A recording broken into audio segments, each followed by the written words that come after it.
नवीन एक शहरी पर्यटक होता है जो एक दिन एक बहुत ही प्राचीन और पिछड़े हुए गांव में कुछ दिन रहने जाता है।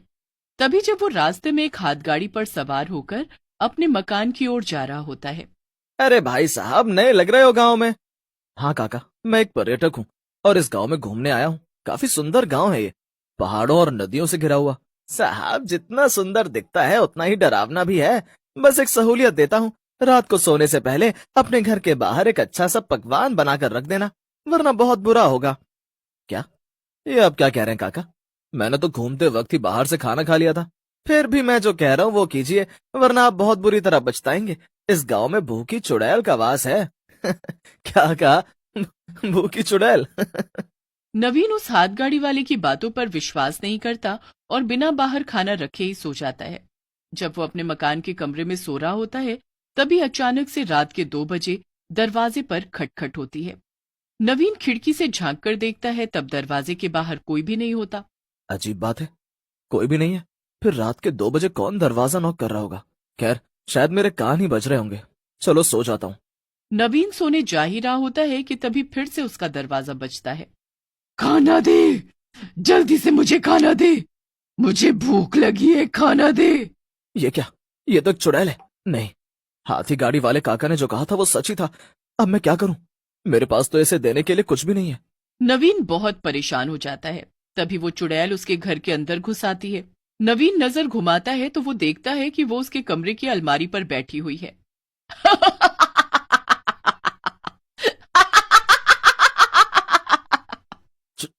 चुड़ैल, तुम अंदर कैसे आ गई?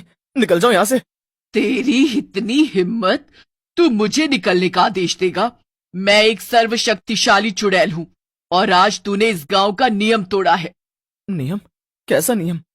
तूने मेरे लिए घर के बाहर खाना ना रखकर बहुत बड़ी गलती कर दी है। अब तुझे उस गलती की सजा भुगतनी होगी। आ, मेरी आंखें! नहीं, नहीं। अगले दिन नवीन के मकान में सरपंच समेत बाकी गांव वाले भी इकट्ठा हो जाते हैं और नवीन के बड़े भाई रोहित और भाभी शिखा को गांव में उसकी देखरेख करने के लिए बुलाया जाता है। मैंने उस चुड़ैल को खाना नहीं दिया, इसीलिए उसने मेरी आंखें निकाल ली और अपने साथ ले गई। अब मैं क्या करूं? मैं तो अंधा हो गया भैया भाभी। सरपंच जी, अगर आपके गांव में उस भूखी चुड़ैल का खौफ फैला हुआ है तो आपको हर एक पर्यटक और बाहर से आने वाले व्यक्ति को बताना चाहिए था ना। नहीं रोहित भैया, मुझे पता था। मुझे एक हाथ गाड़ी वाले काका ने बोला था, लेकिन मैंने उनकी बातों पर विश्वास नहीं किया और सो गया बगैर खाना रखे ही। सरपंच जी, उस भूखी चुड़ैल के लिए दरवाजे के बाहर खाना रखना इतना जरूरी क्यों है? बेटी, ये बहुत सालों पहले की बात है। इस गांव में कपालिका नाम की एक औरत अपने पति और सास ससुर के साथ रहती थी, लेकिन वो कपालिका को बहुत मारते थे और उसे खाना न देकर भूखा रखते थे, जिस कारण एक दिन उसकी मौत हो गई और उस दिन से वो चुड़ैल बनकर सबको परेशान कर रही है। लेकिन इस चुड़ैल को रोका भी तो जा सकता है ना। आप लोगों ने कुछ कदम क्यों नहीं उठाया? नहीं, कोई टोना टोटका काम नहीं आया। हमने सब कुछ करके देख लिया, लेकिन वो भूखी चुड़ैल बहुत भयानक और शक्तिशाली है। अगर किसी ने उसे खाना नहीं दिया तो वो उस व्यक्ति के साथ बहुत बुरा करती है और उसे किसी न किसी तरह से अपाहिज करके चली जाती है। हे भगवान! रोहित, तुम देवर जी को यहाँ से ले चलो। ये गांव खतरे से खाली नहीं। यहाँ की भूखी चुड़ैल हमारे साथ भी गलत कर सकती है। हाँ शिखा, तुम सही कह रही हो। नहीं नहीं रोहित बेटा, ऐसा मत करो। अगर तुम दोनों चुड़ैल को खाना दिए बगैर ही गांव से चले गए तो वो तुम दोनों को भी नहीं छोड़ेगी। नहीं सरपंच जी, ऐसा कुछ नहीं होगा। हम दिन में ही निकल रहे हैं आज। हम शहर जाकर देवर जी का इलाज करवाएंगे। हाँ सरपंच जी, ऐसा मत कीजिए। आपको उस चुड़ैल को खाना तो खिलाना ही होगा। हाँ, एक बार जब कोई इस गांव में आता है और वो उस भूखी चुड़ैल कपालिका को खाना दिए बिना ही चला जाता है, तब वो उस व्यक्ति के पीछे हाथ धोकर पड़ जाती है। रुक जाइए और उसे खाना देकर ही जाइए। शिखा और रोहित दोनों सरपंच और गांव वालों की बात नहीं सुनते हैं और अपनी मनमानी करते हुए एक बैलगाड़ी पर सवार होकर नवीन को लेकर गांव से बाहर जाने के लिए प्रस्थान करते हैं। बैलगाड़ी चलाने वाली एक औरत होती है। खामखा सभी गांव वाले हमें कुछ भी कह रहे थे। अच्छा हुआ कि हम जल्दी से इस भूतिया गांव से बाहर निकल रहे हैं। हाँ शिखा, धन्यवाद शिखा भाभी। रोहित भैया, तू चिंता मत कर नवीन, मैं हूं ना, तू जल्दी ठीक हो जाएगा मेरे भाई। तभी अचानक से बैलगाड़ी एक खाई पर जाकर रुक जाती है। ये क्या? ओ बैलगाड़ी वाली, तुम्हारा दिमाग खराब हो गया है क्या? यहाँ खाई पर क्यों लाई हो तुम बैलगाड़ी? तभी वो औरत उनकी बातों का कोई जवाब नहीं देती। अरे कानपुर में हड़ताल है क्या तुम्हारे? सुनाई नहीं दे रहा है क्या? तभी वो औरत पीछे मुड़कर देखती है और उसकी डरावनी शक्ल देखकर रोहित और शिखा के होश उड़ जाते हैं। वो और कोई नहीं बल्कि चुड़ैल कपाल। तुम दोनों को क्या लगा तुम दोनों मुझे खाना दिए बिना इस गांव से चले जाओगे? तुम्हें इस गांव की परंपरा को निभाना चाहिए था, लेकिन तुम दोनों ने अपनी होशियारी दिखाई। अब उस होशियारी की सजा तो भुगतनी ही होगी। नहीं नहीं, छोड़ दो हमें कपालिका, हमें माफ कर दो। हाँ कपालिका, छोड़ दो हमें, मेरे भैया और भाभी को बख्श दो कपालिका। कपालिका कभी किसी को माफ नहीं करती। गलती की है तो सजा तो भुगतनी ही पड़ेगी। कपालिका उन दोनों का गला पकड़ती है और हवा में उड़ते हुए उन्हें खाई के नीचे फेंकने जा ही रही होती है कि तभी अंधा नवीन बैग में रखे बचे हुए समोसे और कचौरियां जैसे तैसे निकालता है और वो कपालिका को चिल्लाते हुए कहता है, कपालिका कपालिका छोड़ दो उन्हें, ये देखो हम तुम्हें समोसे और कचौरियां देंगे, छोड़ दो उन्हें। नवीन की आवाज सुनकर और समोसों और कचौड़ियों की खुशबू सूंघकर कपालिका की लार टपकने लगती है और वो रोहित और शिखा को जमीन पर फेंककर समोसे और कचौड़ियों की तरफ भागती है और उन्हें पागलों की तरह खाने लगती है। वाह वाह, क्या बात है, वाह वाह वाह वाह वाह। यही सही समय है रोहित, नवीन को अपने कंधे पर उठाओ और भागो यहाँ से। रोहित नवीन को अपने कंधे पर उठाकर शिखा के साथ वहां से भागने लगता है और भागते भागते वो दोनों रास्ता भटक जाते हैं और फिर से गांव में ही पहुंच जाते हैं।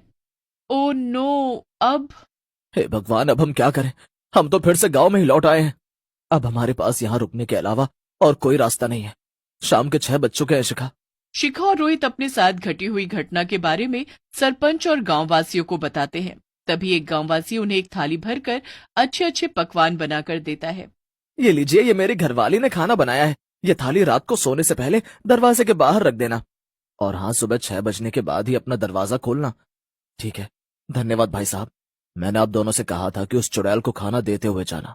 माफ कीजिएगा सरपंच जी, हमने आपकी बात नहीं मानी, लेकिन अगर आज देवर जी सही समय पर वो बैग में से बचे हुए समोसे और कचौड़ियां नहीं निकालते तो कपालिका हमें उसी खाई से नीचे ही फेंक देती। रात में शिखा घर के दरवाजे के बाहर खाना रखती है और वो तीनों सो जाते हैं। उनके पड़ोस में रहने वाले बिरजू के दरवाजे के बाहर रखा हुआ खाना एक सड़क का कुत्ता खा लेता है और जब कपालिका ये देखती है तो वो गुस्से में आग बबूला हो जाती है। ये क्या, इस बिरजू ने आज मेरे लिए खाना नहीं रखा, अब ये गया। खोल दरवाजा, खोल बिरजू, आज तूने मेरे लिए खाना क्यों नहीं रखा? लेकिन ऐसा कैसे हो सकता है? मैंने तो खाना रखा था। मेरा विश्वास करो कपालिका, मैंने खाना रखा था तुम्हारे लिए। झूठ मत बोल बिरजू के बच्चे, आज तो मैं तुझे नहीं छोड़ूंगी, नहीं छोड़ूंगी। चुड़ैल कपालिका की आवाज सुनकर शिखा और रोहित उठ जाते हैं और वो अपने घर की खिड़की से बिरजू के घर के बाहर हो रहे इस तमाशे को देखते हैं। हे भगवान, लगता है बिरजू भैया की थाली का खाना गली का कुत्ता खा गया। हाँ रोहित, जब मैं अपने दरवाजे के बाहर खाना रख रही थी तभी बिरजू भैया भी रख रहे थे, लेकिन अभी उनकी थाली में से सारा खाना गायब हो चुका है। इसका मतलब कुत्ते या किसी और जानवर ने ये किया होगा। रोहित, हम बिरजू भैया को और इस गांव को इस भूखी चुड़ैल कपालिका से बचा सकते हैं। गांव वाले बेवकूफों की तरह इसे रोज खाना देते रहते हैं, लेकिन कभी किसी ने ये नहीं सोचा कि खाना देने के बहाने ही उसे खत्म भी किया जा सकता है। शिखा तुरंत अपने पास बचे हुए खाने को एक थाली में परोसती है और उसमें गांव के भव्य शिव मंदिर से मिली भस्म मिलाती है। अब देखना, इस भस्म से मिले हुए खाने को खाकर कैसे भूखी चुड़ैल कपालिका का अंत होगा। वाह शिखा, इतनी सी बात किसी के ध्यान में नहीं आई कि कपालिका को खाने से मारा जा सकता है। शिखा और रोहित कपालिका के सामने वो खाना ले जाते हैं और उस खाने को देख कपालिका की लार टपकने लगती है। अरे वाह, खाना, बढ़िया बढ़िया खाना। नहीं, ये तुम लोगों ने अच्छा नहीं किया।